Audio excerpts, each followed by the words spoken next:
سيدنا ومولانا أبي القاسم المصطفى محمد.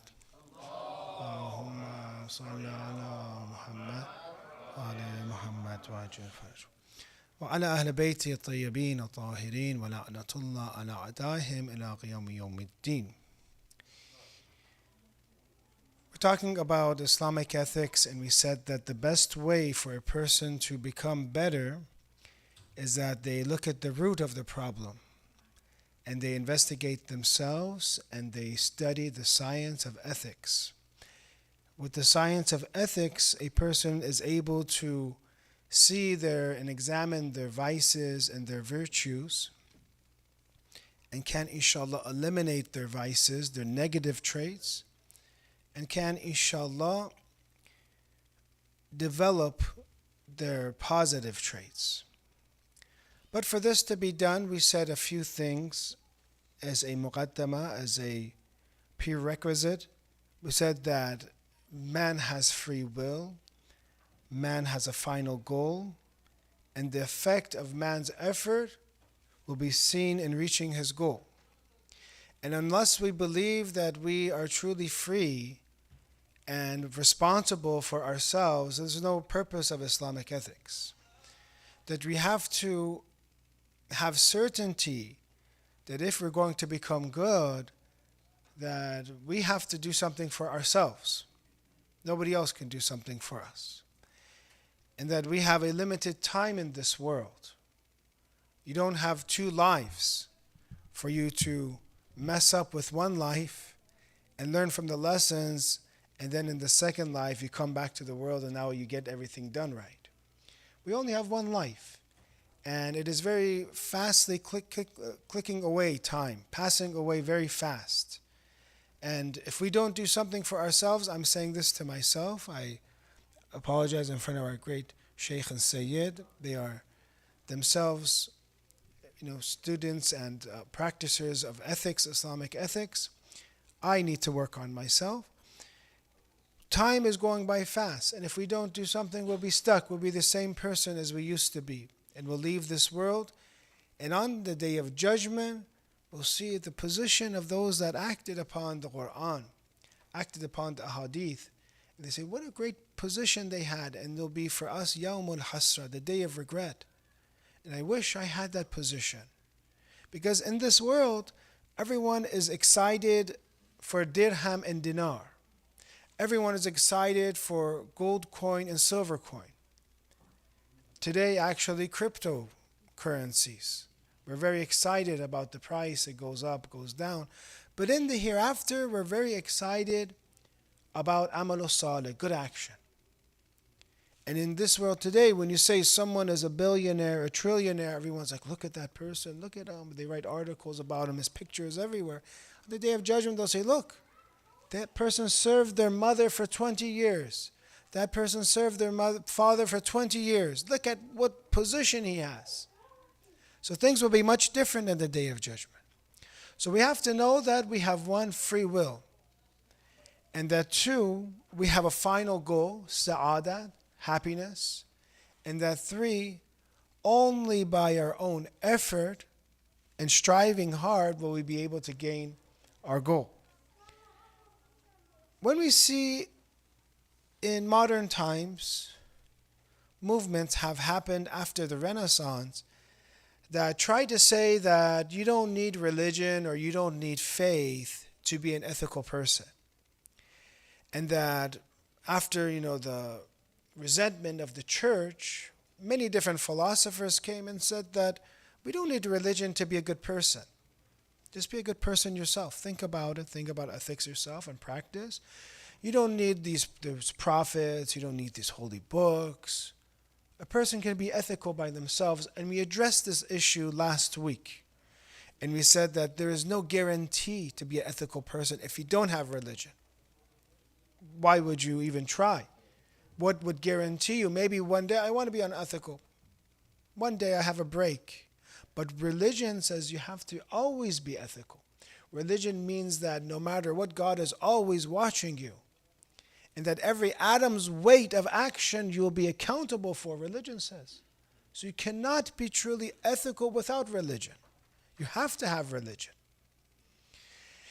And the fact that faith, when you truly believe, I want you to change the vision that you have about ethics. See, one person's going to say, I'm going to be a better person just to be a better person in this world, and that's it, I'm annihilated. But the person that has belief says, I'm going to be an ethical person because I want kamal and perfection, and I have an eternity in front of me. And whatever I reap from the rewards of my good action is from my strife in this world. So I better build myself, I better take care of myself, I better be an ethical person so I can reach kamal and taqarrub and closeness to God. Do you see the difference between these two philosophies and mindsets? One is, I just want to be a good person. This one, that's. Another one is, I want to reach God. I want to live in a house, an abode that is going to be with the prophets and imams. I want to be with the siddiqeen, with those that are truthful. You know, some sayings we have or instructions we have says that in the hereafter, it's not as if you'll see the prophets and imams all the time whenever you want. It depends on the station that you have. That you wish in the day of judgment that I lived next to Ali ibn Abi Talib alayhi salam. Allahumma salli ala Muhammad wa ala Muhammad wa I wish that my actions were close to him so I can see him all the time. Imagine seeing Imam Ali alayhi salam, the Prophet, Imam Hassan, Imam Hussein, Sayyidah Fatima, without any barrier in the hereafter. And as we have in the tradition, this is the best heaven. The best heaven is meeting these individuals. But you will be deprived if you don't work hard for it. So a religious person is one that truly believes that they can reach kamal and perfection and they can reach the infallibles, but they have to work for it. So therefore, a religious person is one that is very careful for themselves. Faith is the best way to become ethical. Because I have a goal, I have a mission. When you look at the beauty of faith, and you see the different stages and what faith does for us.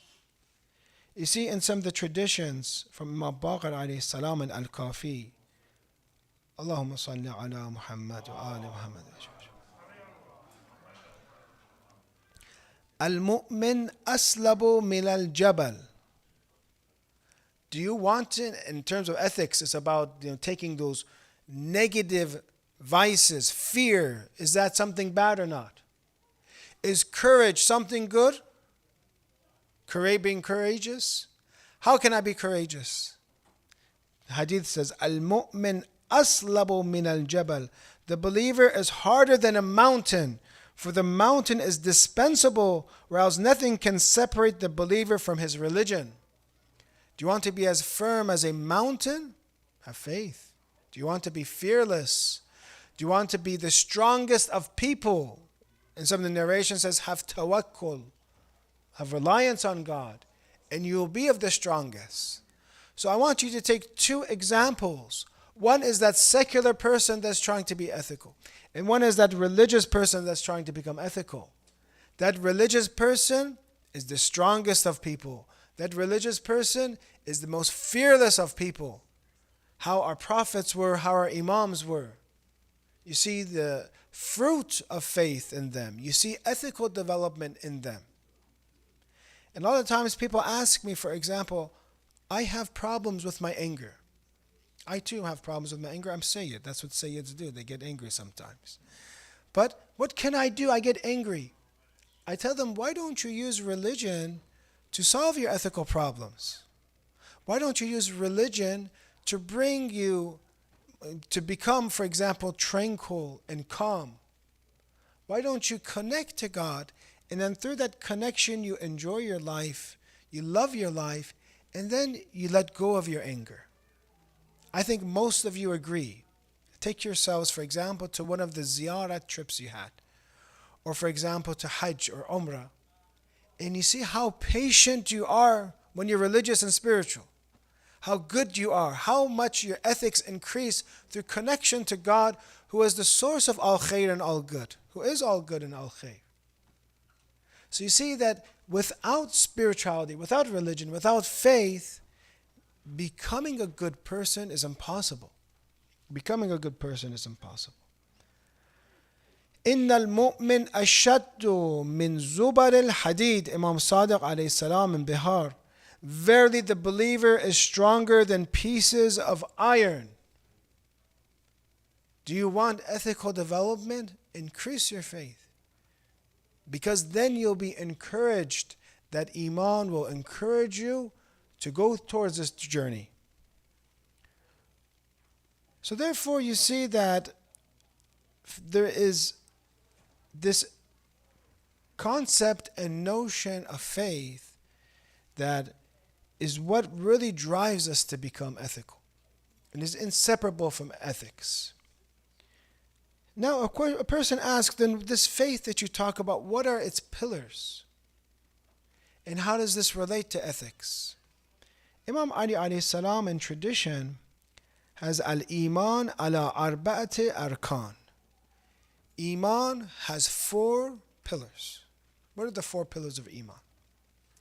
1. التوكل على الله والتفويض إلى الله والتسليم لأمر الله والرضا بقضاء الله. 4 things that faith rests on. Reliance upon Allah, entrusting upon one's affairs to God, submission and contentment. Let's talk about these. These are the pillars of faith. And these things will make a person's ethical life beautiful. The first thing is at-tawakkul. Maybe you've heard this many times throughout Quran, throughout Hadith. What does tawakkul mean? Reliance on God. Tawakkul means that you make God your agent and you entrust all your affairs to Him. You don't know the future. You don't know. For example, I'm a father. I have a daughter, for example, and it's time for her marriage.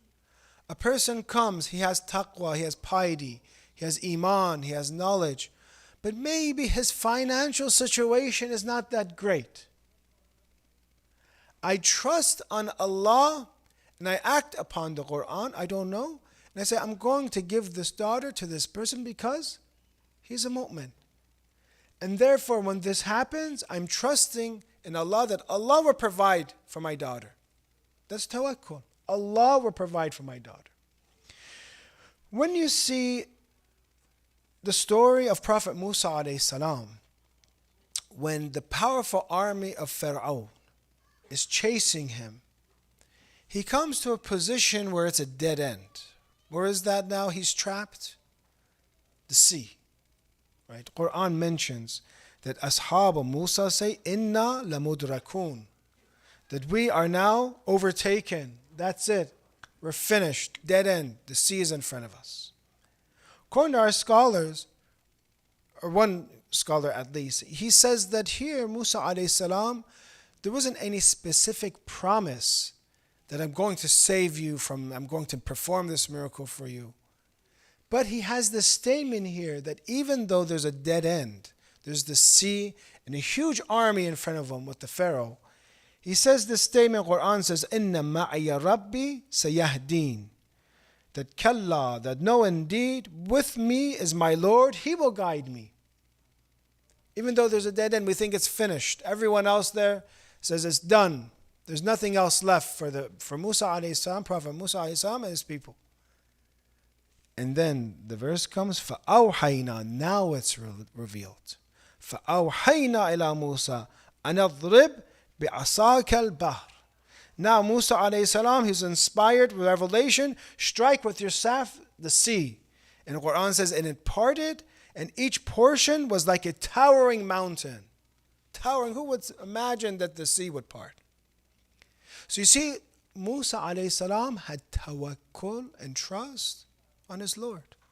He reached a part, even though everyone followed him, but he was the leader in trusting God. The prophets and awliya, they are the ones that are entrusted with believing in God And then the people, all they have to do is trust the prophets and imams. In this time, because we have our maraji, our ulama, our scholars, and we see how much of dangers and problems that because of their tawakkul to God they saved for the ummah, for our nations during the time of occultation. So if we learn this tawakkul from Prophet Musa alayhi salam, means that first this tawakkul is for the prophets, then after them we can say the leadership, those that lead society, those from the scholars, or sometimes you can even say those that have positions in our masjids, those that are teachers. They're the ones that first should have the most tawakkul, because the rest of the people will follow them. Our scholars, for example. But if that, for example, prophet here was shaken and scared, and said, oh, that's it. Ashhadu an la ilaha illallah, we're over with, for example, and that's it, we're done. Then at that time, the people wouldn't have trust in that prophet anymore. So we look at the religion and you see that it gives us this ability to entrust ethical, and one of the roots of ethics is for a person to be courageous, a person to lead, a person to reach such positions that everyone else wants to follow. But who will have that? A person that has tawakkul. And today we see in society so much that our ulama, our scholars, are protecting, are shields for us. Whenever we had bala throughout the Middle East, wherever it was, our ulama, our scholars, our maraji have always been a shield, and they'd had the most from everyone else. They had the most reliance on God. They relied on Him, and they made everyone else be calm. So that is the power of religion and faith, is that it could take so much to a person to such a high ethical stance and stature. We see, for example, in Quran, وَمَنْ يَتَوَكَّلْ عَلَى اللَّهِ فَهُوَ حَسْبُهُ إِنَّ اللَّهَ بَالِغُ أَمْرِهِ. And whoever has tawakkul on Allah, He is sufficient for him. In hadith, the Rasulullah, our Prophet, mentions that if people knew this verse, لَكَفَتْهُمْ, this would be sufficient for them. They wouldn't worry. Aren't you tired of worrying? Aren't you tired of having anxiety? Aren't you tired of not knowing what's going to happen tomorrow? Didn't you wish you were a little calm and had tranquility? That is the position and status of having tawakkul. And that is what religion brings. The hadith mentioned this comes from yaqeen. This tawakkul, which is a great ethical position. And the opposite is anxiety, being stressed out, being agitated all the time. But if you want to reach completion and kamal, one trait is tawakkul. And how do you have it?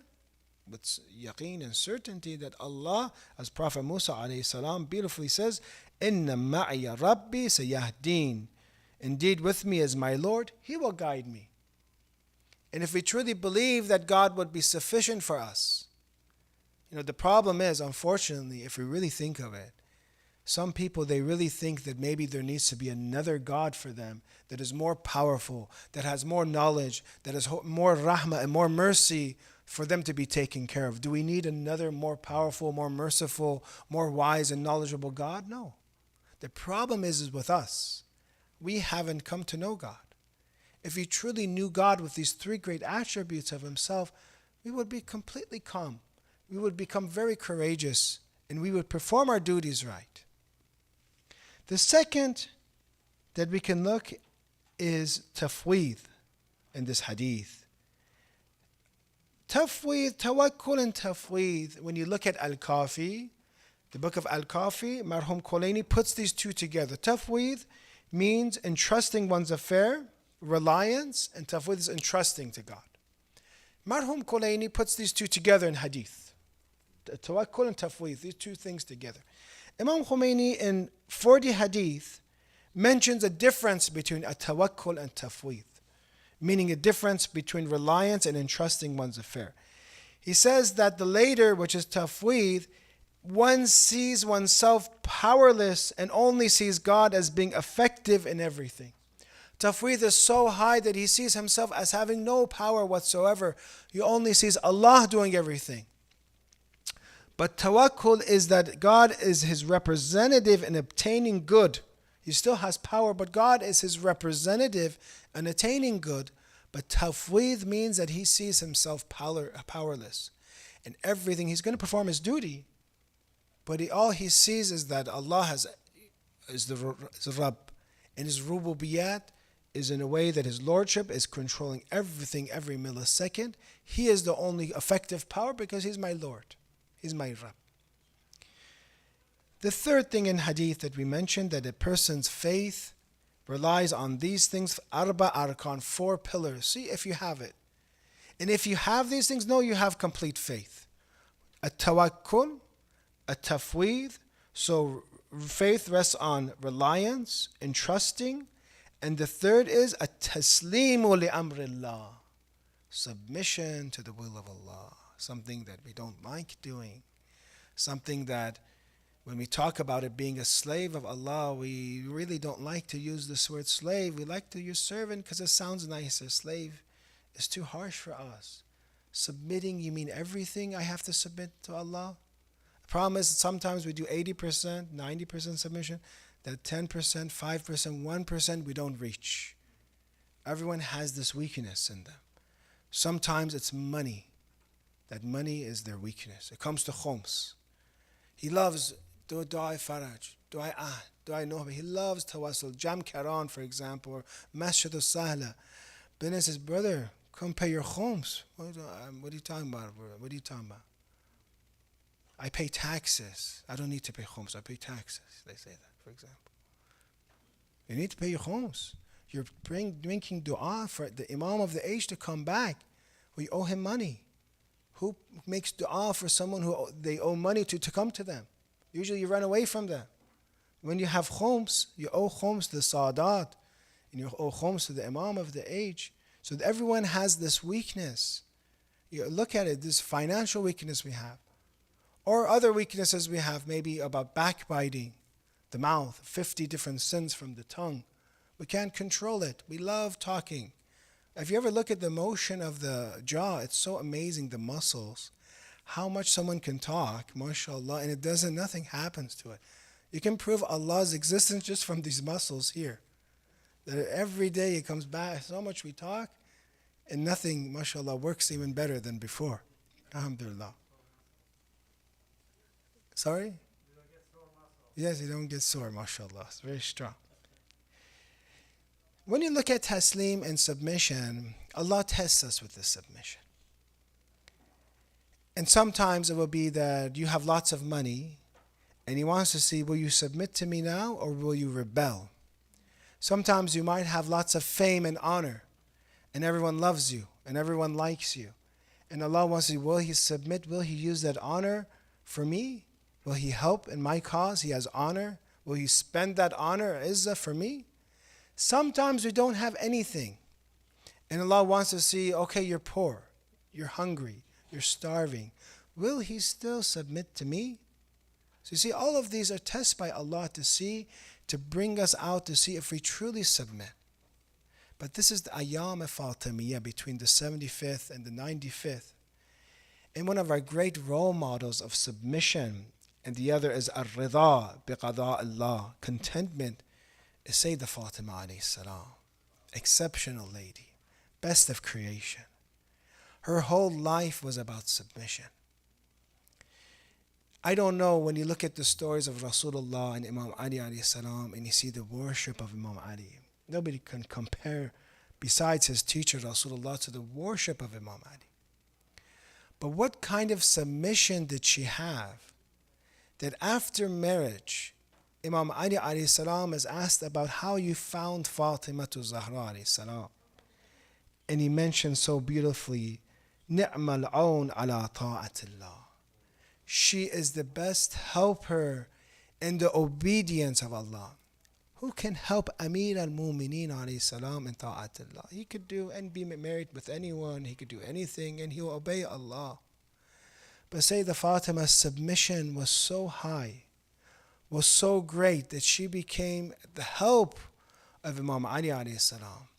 Then tradition mentions that if Imam Ali alayhi salam was not created, she would not have a kuf, a peer for herself. She would not be married. It was only because Imam Ali alayhi salam was present that she had a kufr. What does that mean when you say that she is the peer of Imam Ali? Scholar says that every fada'il for Amir al-Mu'mineen alayhi salam then goes to Sayyidah Fatima because they're kufr. Every time you praise Imam Ali, you're praising Sayyidah Fatima to Zahra alayhi salam because they're kufr of one another. Say salawat ala Muhammad wa ali Muhammad.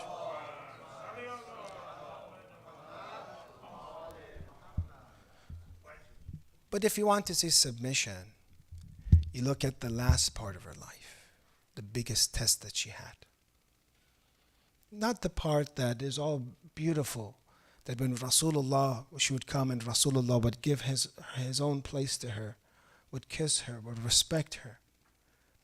That part was great. But that part, would they come to her house, according to Sunni books of history, Baladhuri, you see, Ansab al-Ashraf, even their own books, they come to the door. Some of the books, like Tabari says, Fatila, with a torch. They come with a torch. And now she is defending and submitting to the will of Allah. She wants to give everything for Imam Ali alayhi salam. She wants to submit completely. Very difficult test for her, especially as a mother who's pregnant. She has muhsan. Usually pregnant mothers do not stand in front of the way, in harm's way. A pregnant mother does not sacrifice herself unless that thing that she needs to sacrifice for is so important, which is the balayat of Imam Ali alayhi salam. And the tradition in Baladhuri, Baladhuri was a person who was at the court of Mutawakkil. So you understand what kind of position he has in Ahlul Sunnah. He's in the courtyard of Mutawakkil Baladhuri, and says that Fulani arsala ila Ali yuridul bayya. There are a few people in the house, a few different attacks happen. There they sent to get bay'ah from Amir al-Mu'mineen alayhi salam. She would not allow. Falam yubaya. He says here, those that say Imam Ali did bay'ah, there is false. He says, Falam yubaya. He did not do bay'ah. Faja'a fulan wa ma'ahu fatila. And he had a torch. This person came. فَتَلَقَّتْهُ فَاطِمَةَ عَلَى الْبَابِ. And Fatima alayhi salam came in front of the door. Some ask, say, why did she come? Why did she come towards the door? Allama Amini mentions, she came to the door that maybe they would have shame. Maybe they would have haya, which they didn't at all. She didn't at all. They did not wipe by the statement. فَقَالَتْ فَاطِمَةَ يَا ابْنَ فُلَانَ أَتَرَاكَ مُحْرِقًا عَلَيَّ بَابِي. Do I see that you're going to set my house, my door on fire? And he says, قَالَ نَعَمْ. No haya, no modesty, no shame. Yes, this is what I want to do. The angels, traditions, the angels would come and they would send condolences to Sayyidah Fatima after her father died. The angels would come and send condolences. And this is how they sent condolences. They came forth and they attacked the house. But she had this choice, we said about submission, and about choosing people of Medina. I don't know here how many people in front of their friends, in front of their jobs, for example, in front of people that aren't that maybe religious. It's how hard it is taking a stance, being strong. For example, everyone's going to eat something haram or something. I'm not going to do it. Everyone wants to do something. I have to pray. How hard is that? Now imagine the entire city is against you. They have changed the entire city and only a few people are with you. And now you have to choose between, do I satisfy Allah or do I satisfy the people? This is what submission is. And this is the best example of submission, that she submits and chooses the will of God. She is content with the will of God over the will of the people. And this is what we have to learn from her, because Fatimiyya is Ashura. Fatimiyya is Ashura. That whatever she had, she came in front of the door. We can dim the lights. She came between the door. We can dim the lights, I'd appreciate it, and the wall. And she submitted everything she had. She had small children, yes. She had Imam Hassan, Imam Hussein, yes. She had Zainab alayhi salam, Kulthum, yes.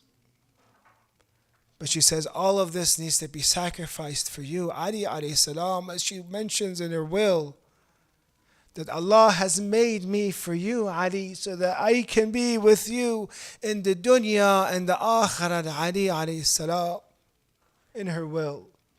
When she mentions to Amir al-Mu'mineen alayhi salam, Dafinni, kafinni bil-layl, وَلَا تُعْلِمْ أَحَدًا, and do not tell anyone. I ask you this question, have you ever gone to a funeral in the middle of the night? Has anyone even gone to a graveyard at the night time? Your mother Fatima Zahra was buried in the darkness of the night. She is our mother. In ziyarat we say Assalamu alayki ya al-Mu'mineen. She is our mother. Your mother, if you're Sayyid or not Sayyid, she is your mother. She was buried in the middle of the night because of the stance that she took. She opposed the Khilafat. She made it very clear for us what is the right way.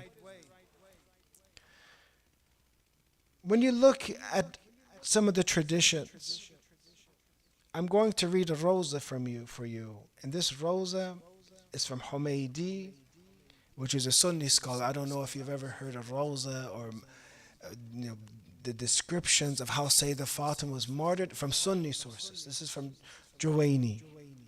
Juwayni mentions that Rasulullah was once watching Sayyidah Fatima. And there she begins to cry. He begins to cry. He has foreknowledge. He knows what's going to happen. They're asking him, why are you crying? He's watching her. And he begins to cry because he knows what's going to happen. That's what the Messenger of Allah has knowledge of the unseen. And he mentions, وَأَنِّي لَمَّا رَأَيْتُهَا ذَكَرْتُ مَا يُصْنَعُ بِهَا بَعْدِ. Because when I saw and I saw her, I remembered what would happen to her after me, after her father is gone, after all that respect is gone. كأني بها وقد دخل الذل في بيتها. Sunni sources, Juwayni Sunni. وانتهكت حرمتها, and hatk, and her honor was tasted, the sanctity of herself was, she was dishonored. وغصبت حقها, and her rights were usurped. ومنعت إرثها. Rasulullah says, I'm seeing her when her inheritance was taken away from her. وجنبها, and has broken her back and broken her side. And every time, when a person whose ribs are broken, every time they inhale and exhale, I apologize. Every time they inhale and exhale, it's as if they're dying and becoming alive again, dying and becoming alive again. وأسقطت جنينها, and Muhsin. How many Sadat do we have from Imam Hassan, from Imam Hussein? And how many Sadat we would have from Muhsin? At that time, Rasulullah in this hadith says, this is what breaks our heart. وَهِيَ تُنَادِي يَا مُحَمَّدَ. There she calls me. She calls me the father, Rasulullah, but Rasulullah is not there for her anymore. فَلَا تُجَابْ وَلَا تَسْتَغِيثُ وَتَسْتَغِيثُ فَلَا تُغَاثُ. And she seeks for help, but the people of Medina, the men of Medina, except for a handful, there's nobody to help her. Inna lillah, inna ilayhi raji'un. Ya Allah, because of the nur and submission and ta'at and obedience of Sayyidah Fatima, grant everyone their hawa'ij, inshallah, tonight. Ya Allah, have mercy on the souls of the departed, inshallah. Give shafa and recovery and health to all those that are sick. Give peace, inshallah, to Gaza, to Palestine. Help the oppressed, help those that are helping the oppressed, and expedite the return of the Imam of the age with a salawat ala